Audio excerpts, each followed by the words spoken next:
Okay students, सो अभी हम discuss करने जा रहे हैं अबाउट द स्ट्रेस कि how can we define stress and what is the stress. Actually stress actually measure of deforming force. हम किसी भी ऑब्जेक्ट की अगर शेप चेंज करना चाहते हैं, उस शेप को चेंज हम इस तरह कर सकते हैं, या तो उसको वॉल्यूम को इंक्रीज करें, या उसकी लेंथ को इंक्रीज करें, वॉल्यूम को डिक्रीज करें, या लेंथ को इंक्रीज करें। तो ये सारी जो चेंजेस हम लाते हैं बिकॉज ऑफ स्ट्रेस लाते हैं। मैं इस पर स्ट्रेस लगाकर इसकी साइज को डिक्रीज कर सकता हूँ, और स्ट्रेस लगाकर मैं इसकी साइज को इंक्रीज भी कर सकता हूँ। और सेम में से मैं इस पर स्ट्रेस लगाकर इसके वॉल्यूम को इंक्रीज भी कर सकता हूँ, और इसके वॉल्यूम को मैं डिक्रीज भी कर सकता हूँ। तो हम कह सकते हैं it is actually a restoring force. Stress is actually restoring force which changes या deform the shape of object. जो ऑब्जेक्ट की शेप को क्या करता है, डिफॉर्म करने में हेल्पफुल होता है, डिफॉर्मेशन प्रोसेस के लिए हेल्पफुल होता है। लेट सपोज करें हमारे पास एक ऑब्जेक्ट है, ये हमारे पास क्या एक ऑब्जेक्ट है, हमने इसको वर्टिकली हैंग कर दिया है। ठीक है, हमने इस ऑब्जेक्ट को वर्टिकली हैंग कर दिया। अगर मैं इस ऑब्जेक्ट पर फोर्स लगाना चाहूं, तो मैं इस पर फोर्स लगाकर मैं इसकी लेंथ को इंक्रीज कर सकता हूं, और इसके रेडियस को मैं डिक्रीज कर सकता हूं। क्योंकि जब मैं इस पर फोर्स अप्लाई करूंगा तो ये पतला सा हो जाएगा ऊपर से, ये जो डिस्टेंस है इनके दरमियान में ये रेडियस है वो क्या हो जाएगा, वो डिक्रीज हो जाएगा। तो मैं फोर्स लगाकर इसकी लेंथ को इंक्रीज कर सकता हूँ और डिस्टेंस को मैं डिक्रीज कर सकता हूँ। बट याद रखें, जब मैं इस पर फोर्स अप्लाई करूंगा तो इसकी एक अपोजिशनल फोर्स होगी जो इससे अंदर से लगेगी, इसके अंदर से लगेगी। एक रिस्टोरिंग फोर्स होगी जो इसके अंदर से लगेगी, जिसको हम शो करते हैं लेट्स सपोज एफ आर से। किससे? एफ आर से, जो इस चेंज को अपोज करने की कोशिश करेगी। तो एक्चुअली हमारे पास जो स्ट्रेस होती है हम उसको इस तरह डिफाइन कर सकते हैं, stress is actually the restoring force which is acting inside the material on the area or perpendicular to the area or tangential to the area, जो एरिया से टेंजेंशियली एक्ट कर रहा है। ठीक है, उस प्रॉपर्टी को हम कहते हैं स्ट्रेस। तो हम स्ट्रेस को शो करते हैं सिग्मा से, स्ट्रेस को हम शो करते हैं सिग्मा से, force acted per unit area. But this force actually internal forces. जब हम स्ट्रेस की बात करें फोर्स पर यूनिट एरिया, तो उस वक्त हम इस फोर्स की बात नहीं कर रहे, we are discussing about this restoring force. This is actually restoring force. Okay, तो हम इसको इस तरह डिफाइन कर सकते हैं। तो याद रखें, इस रिस्टोरिंग फोर्स से मुख्तलिफ किस्म की चेंजेस आ सकती हैं। या तो उसकी लेंथ में चेंज आ सकती है, उसकी शेप में भी चेंज आ सकती है, और उसकी वॉल्यूम में भी चेंज आ सकती है। So by this way there are different categories, different types of stress.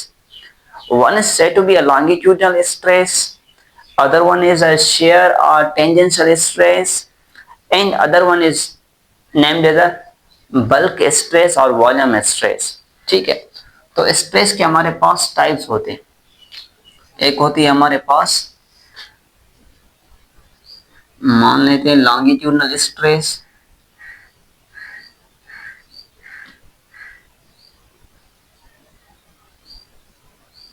एक होती है हमारे पास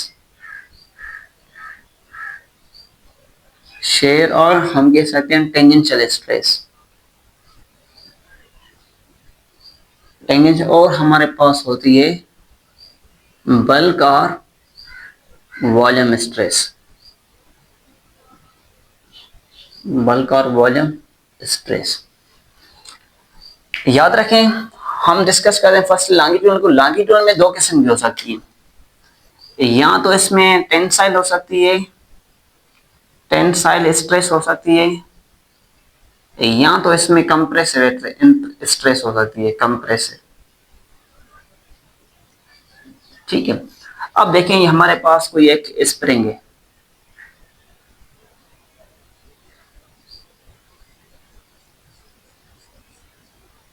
तो मैं इस पर फोर्स लगाकर इस ऑब्जेक्ट पर फोर्स लगाकर मैं इसके लेंथ को इंक्रीज कर सकता हूँ। ठीक है, इसकी लेंथ को मैं इंक्रीज कर सकता हूँ। तो ऐसी स्ट्रेस जिसमें हम ऑब्जेक्ट की लेंथ को इंक्रीज कर पाए, तो उस स्ट्रेस को कहते हैं this is called tensile stress. This is called tensile stress. It means जो उसमें स्ट्रेस होगी वो एल, सपोज करें पहले वाली लेंथ एल है, फिर हमने क्या किया, इसकी लेंथ को इंक्रीज किया, ये डेल्टा एल है। तो टोटल लेंथ हमें क्या मिलेगी, L dash is equal L plus में डेल्टा एल। तो इस किस्म की स्ट्रेस जिसमें जो टोटल लेंथ हो वो इंक्रीज हो रही हो, तो इस किस्म की स्ट्रेस को हम कहते हैं this is named as tensile stress. This is named as tensile stress. This is one dimensional stress. This is one dimensional stress along the length. और इसके अल्टरनेटिव भी हम ये ले सकते हैं, ये जो हमारे पास स्प्रिंग था, हम ऐसे भी कर सकते हैं ना कि इस पर इधर से फोर्स लगाएं, डिफॉर्मिंग फोर्स इधर से लगाएं, और इसके लेंथ को हम क्या करें, डिक्रीज कर लें। इसकी लेंथ को हम कंप्रेस करें, इसकी लेंथ को हम डिक्रीज कर दें। तो इस किस्म के स्ट्रेस को कहते हैं this is called compressive stress. Compressive, जिस तरह हम कॉन्सेप्ट लेते हैं लॉन्गिट्यूडनल वेव में कंप्रेशन और रेरफेक्शन का, ये सेम कॉन्सेप्ट है इस तरह से, जिसमें हम लेंथ को डिक्रीज करें उसको कंप्रेसिव, और जिसमें लेंथ को इंक्रीज करें उसको हम कहते हैं टेंसाइल स्ट्रेस। और दूसरी हमारे पास होती है शियर और टेंजेंशियल स्ट्रेस। शियर और टेंजेंशियल स्ट्रेस ऐसे स्ट्रेस जिसमें ऑब्जेक्ट पर जो लगने वाली फोर्स है, जो डिफॉर्मिंग फोर्स है, that act perpendicular on the object. Such type of stress is said to be a shear or tangential stress, because in this force is actually acting tangentially on the object. जो deforming force है वो object पर किस तरह लग रहा है, tangential लग रहा है। ठीक है, तो अब इसको देखते हैं, शेयर को समझने की कोशिश करते हैं। शेयर स्ट्रेस और tangential stress, three stress. Let's suppose this is object, यहाँ इसको ये देख, ये हमारे पास कोई एक ऑब्जेक्ट,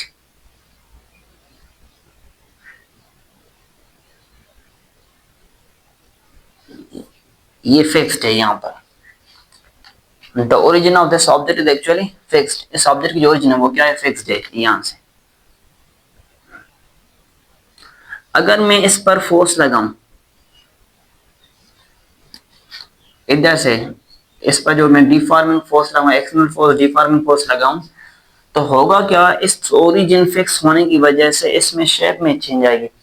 ये पहले ऐसे, तो फिर क्या हो जाएगा, थोड़ा सा इस तरह टेढ़ा हो जाएगा। इसकी शेप तो जो ओरिजिन है वो फिक्स्ड है, इसकी शेप में क्या आएगी, चेंज आएगी। तो ये थोड़ा सा इस तरह से हमें देखने मिलेगा।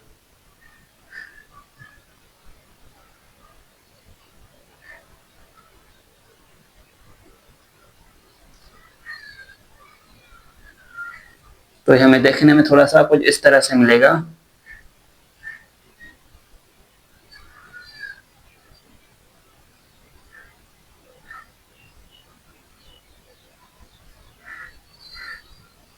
ठीक है, ये थोड़ी सी एंगल पर टिल्ट कर लेगा।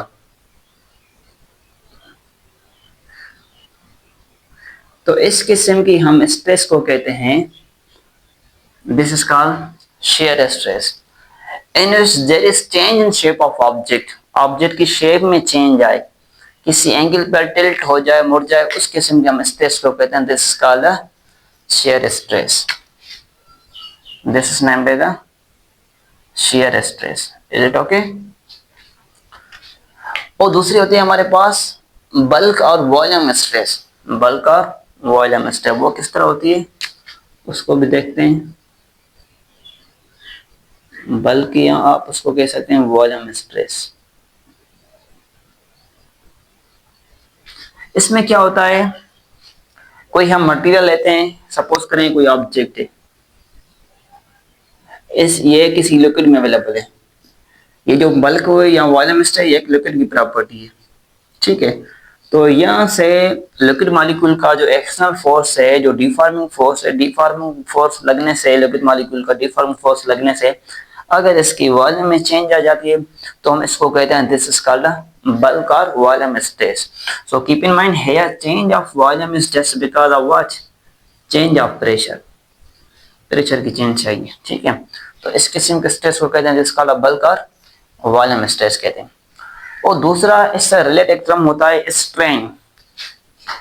इससे रिलेटेड टर्म होता है हमारे पास strain.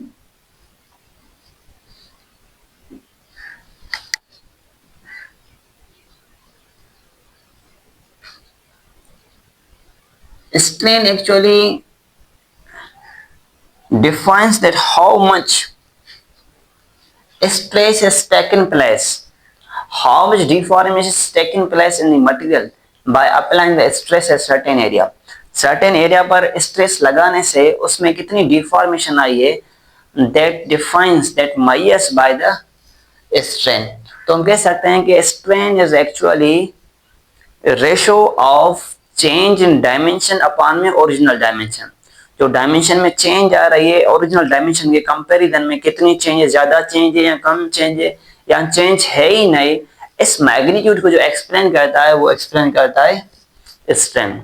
So simply we can say strain defines that how much there is change in the dimension with reference of original dimension by the applying of stress at certain area.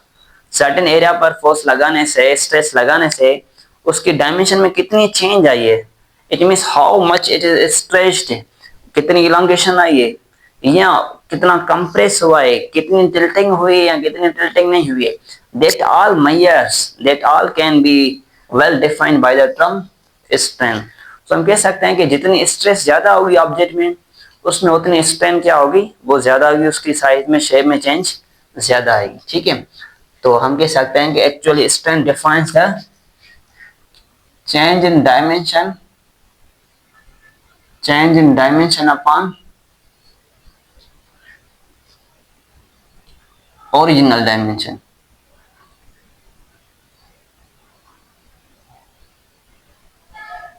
तो same वैसे यहाँ पर भी strain के हमारे पास तीन type होते हैं। जिस तरह से हमारे पास स्ट्रेस के तीन हैं, तो स्ट्रेन के भी तीन टाइप होते हैं। ये लॉन्गिट्यूडनल स्ट्रेस, ये होता है लॉन्गिट्यूडनल स्ट्रेन, लॉन्गिट्यूडनल, मैं शॉर्ट में लिख लेता हूं, लॉन्गिट्यूडनल स्ट्रेन। और दूसरा हमारे पास होता है शेयर या टेंजेंशियल स्ट्रेस, टेंजेंशियल स्ट्रेन। और हमारे पास होता है बल्क और वॉल्यूम स्ट्रेन, बल्क स्ट्रेन, मैंने शॉर्ट में लिख दिया है, ठीक है। आपकी ये पेपर में इस तरह नहीं लिखेंगे, आप कंप्लीट नाम लिखेंगे।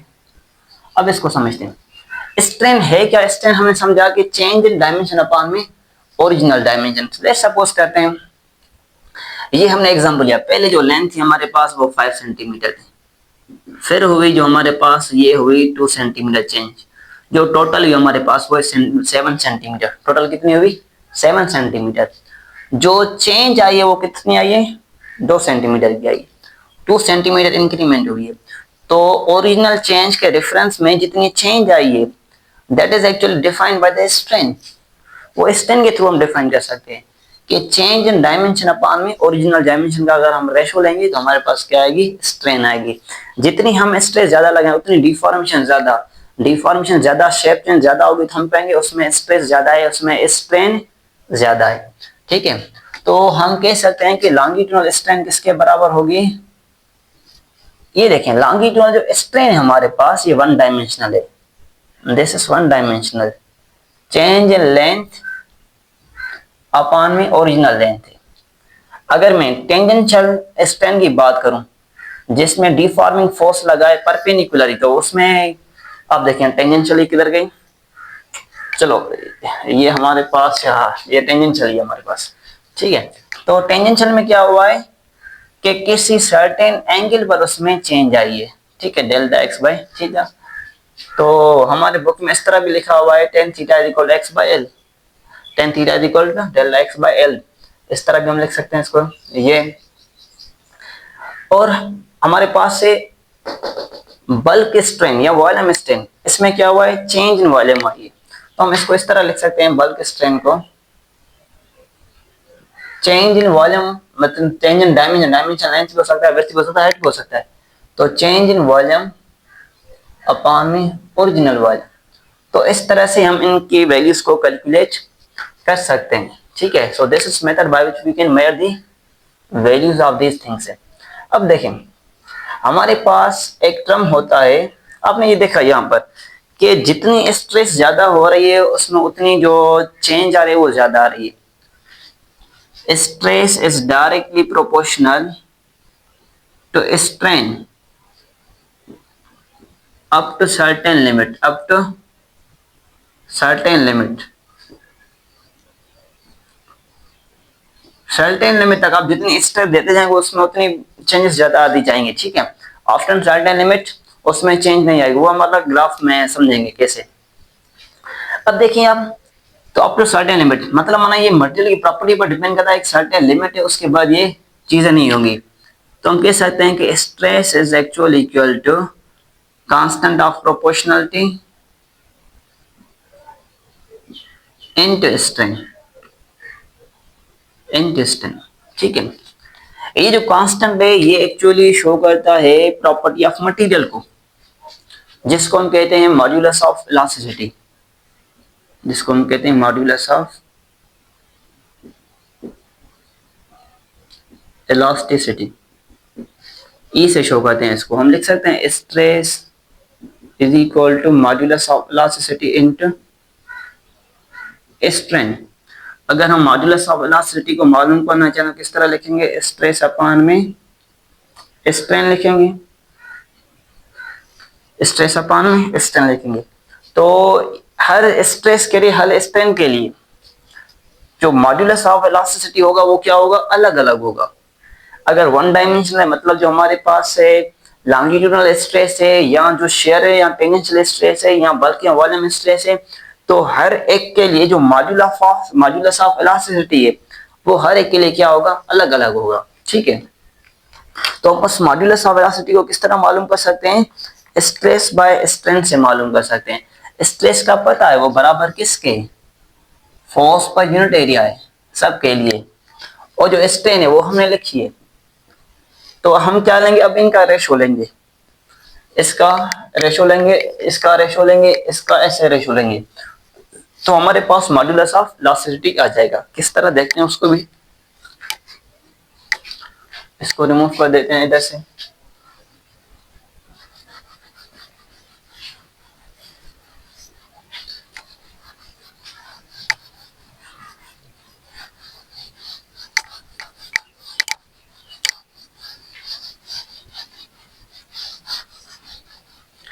अब देखिए, अब समझना है मॉड्यूलस ऑफ इलास्टिसिटी को।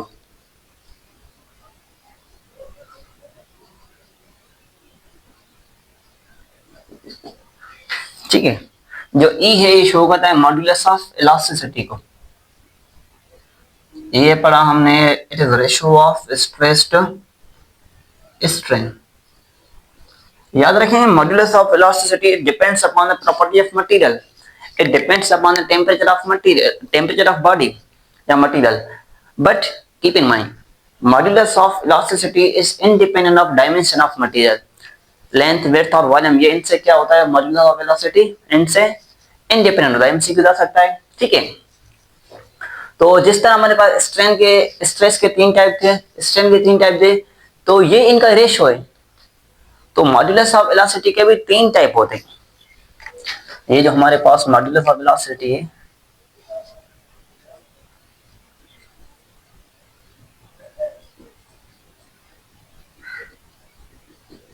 इसके भी तीन टाइप होते हैं।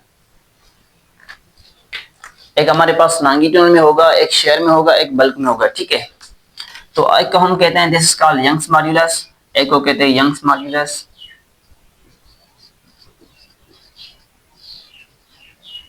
एक को कहते हैं हम शेयर या टेंजेंशियल मॉड्यूलस,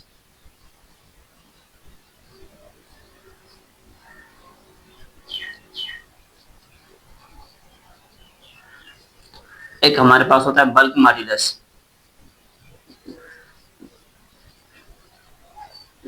ये सारे मॉड्यूलस ऑफ इलास्टिसिटी हैं, ठीक है। जो यंग्स मॉड्यूलस होता है उसको हम शो करते हैं गामा से, जो शेयर मॉड्यूलस होता है इसको हम शो करते हैं जी से, जो बल्क मॉड्यूलस होता है उसको हम शो करते हैं बी से। तो याद रखें जो यंग्स मॉड्यूलस ऑफ इलास्टिसिटी है वो किसके बराबर होगा? पहले तो हमने जनरल लिखा मॉड्यूलस ऑफ इलास्टिसिटी को ई से, अगर हम बात करते हैं इलास्टिसिटी को यंग्स को शो करते हैं तो लिखेंगे गामा, स्ट्रेस बाय स्ट्रेन लिखेंगे। So you know stress is actually equal to force acted per unit area। और strain क्या है? strain क्या है यंग्स मॉड्यूलस में? strain क्या है? चेंज इन लेंथ अपॉन में ओरिजिनल लेंथ। तो हम लिख सकते हैं change in length by original length.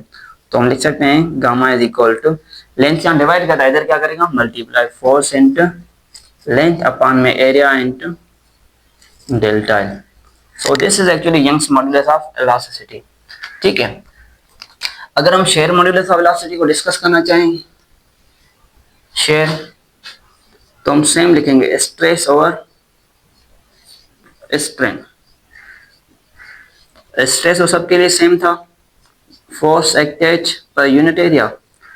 और मॉड्यूलस में क्या हो रहा है इसमें, शेयर या टेंजेंशियल मॉड्यूलस में क्या हो रहा था, इसकी शेप चेंज हो रही थी। इसकी क्या हो रही थी, शेप चेंज हो रही थी, डेल्टा एक्स ओवर थीटा ले रहे थे, ठीक है। तो हम लिख सकते हैं कि tangential strain is equal to delta x over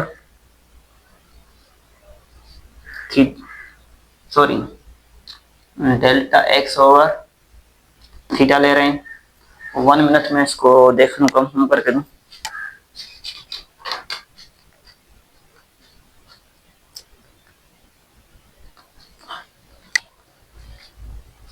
हाँ, हम ये लेते हैं delta x over theta equal to L ले रहे हैं, delta x over theta equal to L ले रहे हैं। अगर हम एल लेंगे तो लिखेंगे डेल्टा एल ले रहे हैं तो लिखेंगे डेल्टा एक्स ओवर थीटा लिखेंगे। अगर हम थीटा को लें तो हम लिखेंगे डेल्टा एक्स ओवर क्या लिखेंगे L, delta x over L. तो यहाँ पर हम लिखेंगे डेल्टा एक्स ओवर एल लिखेंगे, ठीक है। तो अगर हम इसको सॉल्व करना चाहें तो फोर्स लेंथ यहाँ डिवाइड करता ऊपर क्या करेगा multiply upon delta x into theta, ठीक है। आप इस मॉड्यूलस को शेयर मॉड्यूलस को आप इस तरह से ले सकते हैं, जिसको हम टेंजेंशियल मॉड्यूलस कहते हैं, ये इस तरह ले सकते हैं, ठीक है। अगर हम बात करें बल्क मॉड्यूलस की, तो आपने बल्क मॉड्यूलस में देखा, बल्क मॉड्यूलस में क्या हो रहा था एक्चुअली, ये लिक्विड है, लिक्विड के अंदर हमने किसी ऑब्जेक्ट को प्लेस किया है, तो जिससे यहाँ पर प्रेशर चेंज हो रहा है तो यहाँ से वॉल्यूम में चेंज आ रही है। किस में आ रही है चेंज, वॉल्यूम में चेंज आ रही है। तो वॉल्यूम में जो चेंज है ये नेगेटिव चेंज है, क्योंकि यहाँ पर वॉल्यूम कंप्रेस हो रहा है, वॉल्यूम डिक्रीज हो रहा है, तो यहाँ पर वॉल्यूम की जो चेंज होती है वो हमेशा हम नेगेटिव ले रहे हैं, ठीक है। तो जो बल्क मॉड्यूलस मिलेगा वो आपको नेगेटिव में मिलेगा, उसको हम शो करते हैं बी से। किस तरह लिखेंगे, स्ट्रेस ओवर स्ट्रेन, ठीक है। स्ट्रेस और force acted per unit area. Strain क्या है, चेंज इन वॉल्यूम पर original volume, change in volume पर ओरिजिनल वॉल्यूम। हम इसको इस तरह लिख सकते हैं चेंज इन वॉल्यूम पर ओरिजिनल वॉल्यूम। अच्छा, फोर्स पर एक्टेड यूनिट एरिया हम इसको कंसीडर कर सकते हैं, प्रेशर भी लेते हैं। डिफरेंस हम बताता हूं मैं आपको कि स्ट्रेस में और प्रेशर में क्या डिफरेंस है। Force acted per unit area हम प्रेशर भी लेते हैं, तो हम लिख सकते हैं प्रेशर, और ये चेंज है वो क्या लेंगे नेगेटिव चेंज लेंगे, क्योंकि यहाँ पर वॉल्यूम डिक्रीज हो रहा है, ठीक है, कंप्रेस हो रहा है। तो ये v यहाँ डिवाइड करे ऊपर क्या करेगी आकर मल्टीप्लाई अपान में क्या बचा डेल्टा v, ठीक है। तो हम इसको इस तरह ले सकते हैं कि जो बल्क मॉड्यूलस है b upon p is equal to minus में डेल्टा v ओवर p इधर आएगी डिवाइड करेगी v अपान में डेल्टा v अपान में डेल्टा v। तो ये चेंज याद रखें, ये नेगेटिव साइन इसलिए क्योंकि यहाँ पर वॉल्यूम कंप्रेस हो रहा है, वॉल्यूम डिक्रीज हो रहा है। तो ये क्या है, इसके मॉड्यूलस ऑफ इलास्टिसिटी है। तो ये मॉड्यूलस ऑफ इलास्टिसिटी जो भी हैं, जो तीनों हैं मॉड्यूलस ऑफ इलास्टिसिटी, ये डिफाइन करते हैं that how much there is change, either change in length और इट्स शेप और इट्स वॉल्यूम। लेंथ में कितनी चेंज है, शेप में कितनी चेंज है, वॉल्यूम में कितनी चेंज है, all these can be quantized, can be quantitatively measured by the these modulus. हम इनको quantitatively measure कर सकते हैं with the help of modulus. अगर मैं आपको कहूँ कि हमारे पास गामा ज्यादा है और हमारे पास जी भी ज्यादा है, शेयर मॉडुलस ज्यादा है, और मैं आपको कहूँ बल्क मॉडुलस क्या है, ज्यादा है, जब ये ज्यादा होंगे, हाई होंगे, इनके वैल्यू क्या होंगे, हाई होंगे, तो इनको डिफॉर्म करना हमारे लिए क्या हो जाएगा, टफ हो जाएगा. अगर मैं किसी टावर को, ये टावर है, अगर मैं इसको फोर्स लगाऊं, इसकी शेप चेंज करना चाहूँ इस तरह से, अगर इस पर ज्यादा फोर्स लगा रहा हूँ, इसका मतलब ये है कि इसका जो हमारे पास शेयर मॉडुलस की वैल्यू है वो ज्यादा है, इसका मॉडुलस ज्यादा है, इसकी जो इलास्टिसिटी है वो क्या है, वो ज्यादा है. अगर मैं थोड़ा सा फोर्स लगाऊं या जल्दी में अपनी साइज को या शेप को चेंज कर दें, इसका मतलब ये है कि इसकी जो मॉडुलस है वो क्या है, elasticity. So keep in mind, जब मॉडुलस ज्यादा होगा तो डिफॉर्मिंग फोर्स कम हो जाएगी, जब मॉडुलस ज्यादा होगा तो डिफॉर्मिंग फोर्स क्या हो जाएगी, कम हो जाएगी. अगर हम डिफॉर्मिंग फोर्स को बढ़ा दें, इंक्रीज करें, तो एक्चुअली होगा क्या, उस मटेरियल की इलास्टिसिटी कम होगी. तो हाँ, कम होगी. अगर ये ऑब्जेक्ट है, इस पर मैं ज्यादा से ज्यादा डिफॉर्मिंग फोर्स लगाऊं, ज्यादा डिफॉर्म, इसको डिफॉर्म करने के लिए, शेप को चेंज करने के लिए मैं ज्यादा से ज्यादा फोर्स लगाऊं, इसका मतलब ये है कि इसकी जो मॉड्यूलस है वो मैक्सिमम है, जो वैल्यू ऑफ मॉड्यूलस है वो क्या है, मैक्सिमम है. यहाँ ये ऑब्जेक्ट है, मैं इसको ज्यादा से ज्यादा फोर्स लगाऊं, इसको स्ट्रेस करने के लिए ज्यादा मुझे फोर्स की नीड पड़े, या इसको कंप्रेस करने के लिए मुझे ज्यादा फोर्स की नीड पड़े, तो इसका मतलब ये है इसकी जो मॉड्यूलस की वैल्यू है वो मैक्सिमम है. ठीक है. तो actually that is actually opposition, इसकी अपोजिशन वैल्यू मैक्सिमम थी, जिसको हम कहते हैं modulus of elasticity. Okay, I think that will be enough for today's lecture. So इंशाल्लाह in next one video lecture we will discuss about the force extension graph. इसके graph के basis पर हम डिस्कस करेंगे. If you have any question you are free to ask. Thank you.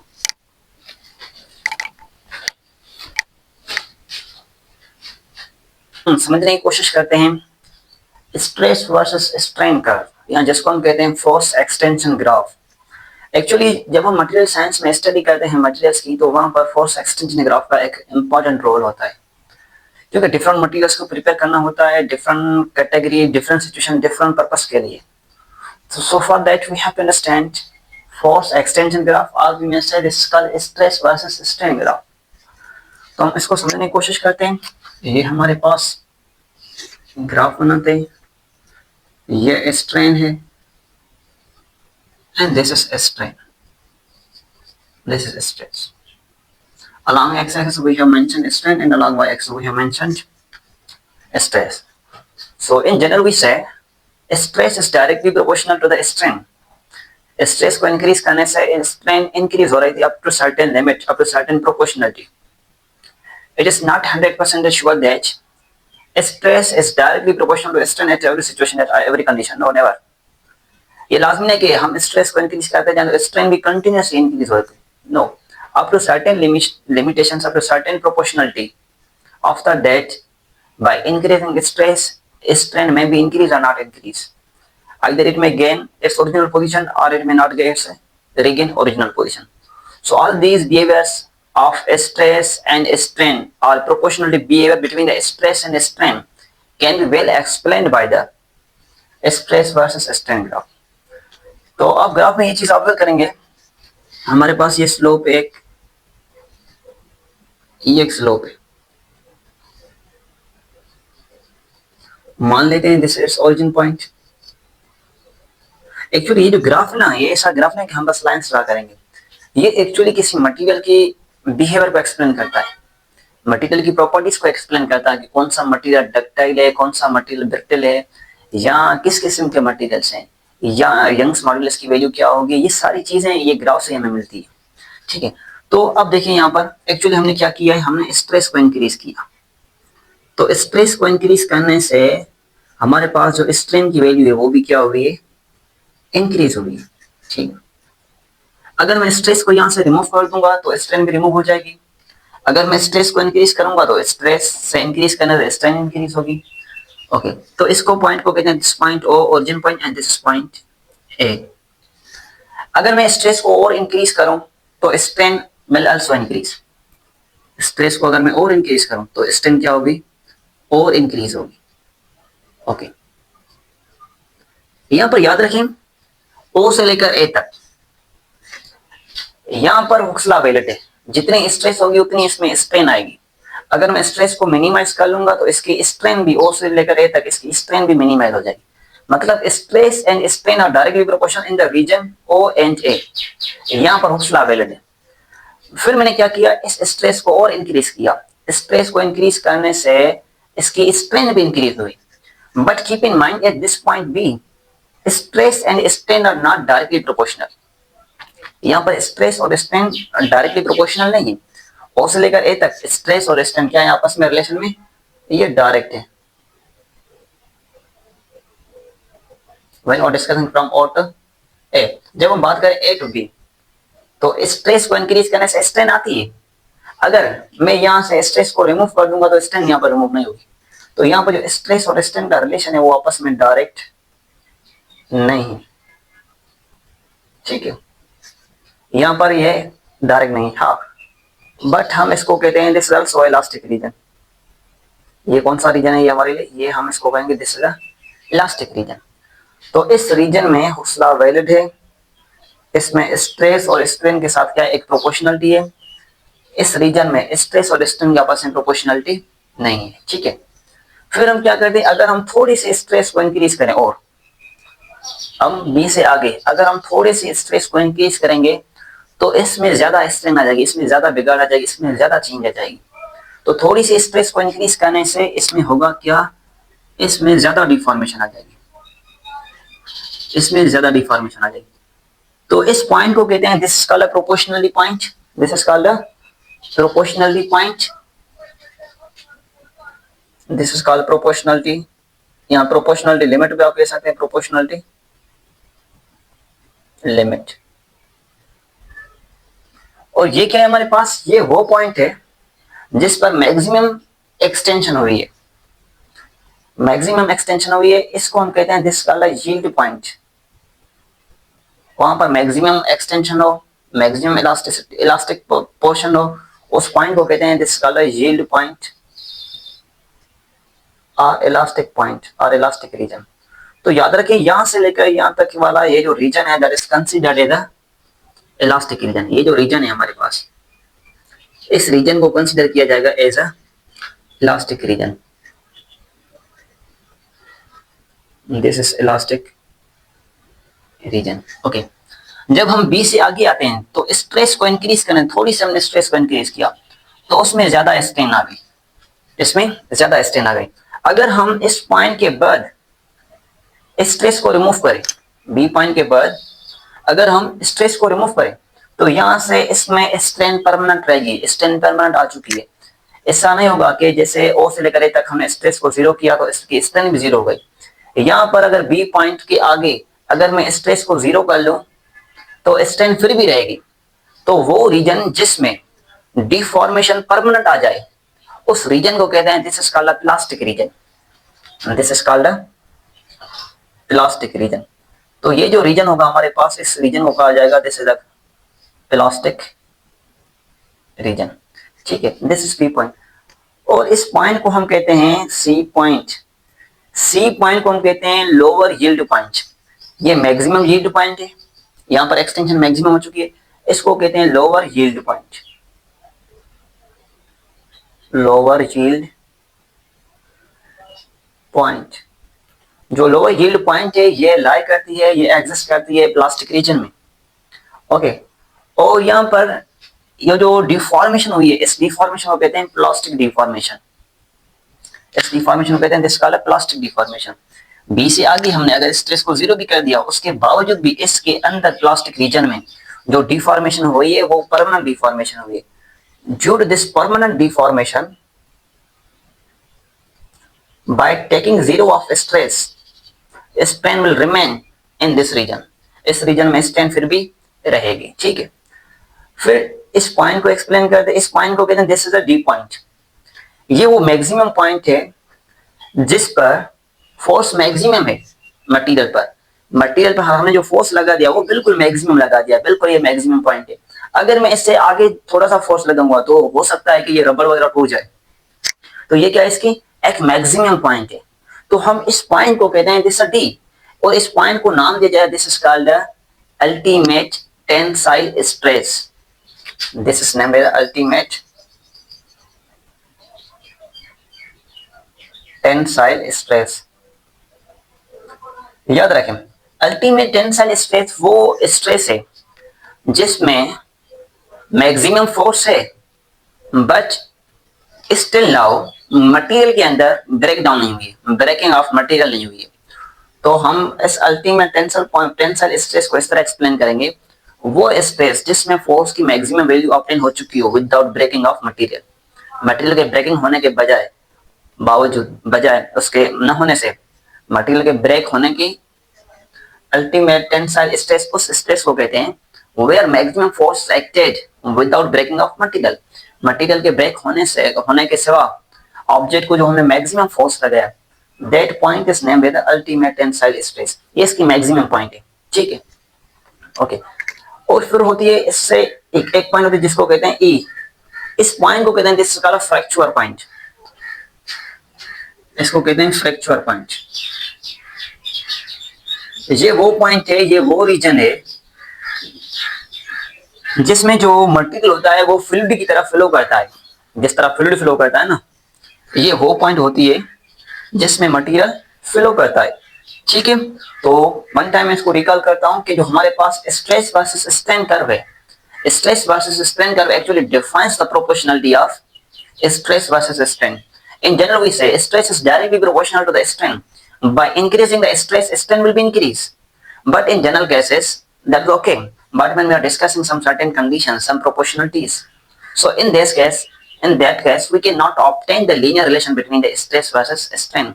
So keep in mind, so stress versus strain graph is actually designed in order to explain the proportionality of stress versus strain. Where is linear proportionality or where is non-linear proportionality? Where is linear change, where is non-linear change? That point can be well explained by this graph. So let's discuss, let's repeat it. So now initially I say if we are going to increase the stress, by increasing stress up to a point, strain will also increase. If from a point, after a point, if we increase the stress, strain will also increase, but there will be non proportionality, यहाँ पर linear proportionality नहीं होगी, okay. If इस point को कहते हैं this called the proportionality point और proportionality limit. इस पॉइंट को कहते हैं this called the yield point. After B point if we slightly stress the material, it will gain large change, large deformation, it will get high strain, इसमें strain ज्यादा आ जाएगी, okay. तो इसमें continuously ज्यादा strain आ चुकी है B to D after slightly stress, okay. So now we will observe in this graph, in this curve, that this point is called a lower yield point. ये क्या है, lower yield point है। ये maximum yield point है और ये क्या हमारे पास lower yield point है। तो याद रखें, ये जो हमारे पास रीजन होता है इसको कहते हैं this is called elastic region. This is called elastic region. After B, if we are going to slightly press it or we are going to slightly stress, applying stress, in this case it will gain large amount of strain. So this region is considered the elastic region. Okay, and after that, if we in from B to D or B to E, if we remove the stress, or we take zero stress, but strain will remain in this area. Strain will remain in this region. Strain will never be decreased. So where such a region in which deformation is permanently taken place, that region is said to be a plastic region. Okay, so now after that we will get D point. That point is named as the ultimate tensile stress. इसको हम कहते हैं ultimate tensile stress. Such stress there is maximum value of force, but there is no breaking of material, no breakdown of material. Force की maximum value available है, maximum हमने force लगा दिया, खींच दिया, but still now material is not breaked. Okay. If after that if we increase the stress, then it will damage, it will break down. Okay, it will break down. So after that this law shows that material is like flowing like water. Water की तरह इसमें material flow कर रहा है, and that point is considered as the fracture point. So it means this whole region is named as the combination of elastic plus में plastic region, elastic plus में plastic region, okay. So here that we call this the plastic deformation. Where deformation is permanent, their region is said to be a plastic deformation or plastic region. Okay, if anybody has any question, you can ask me.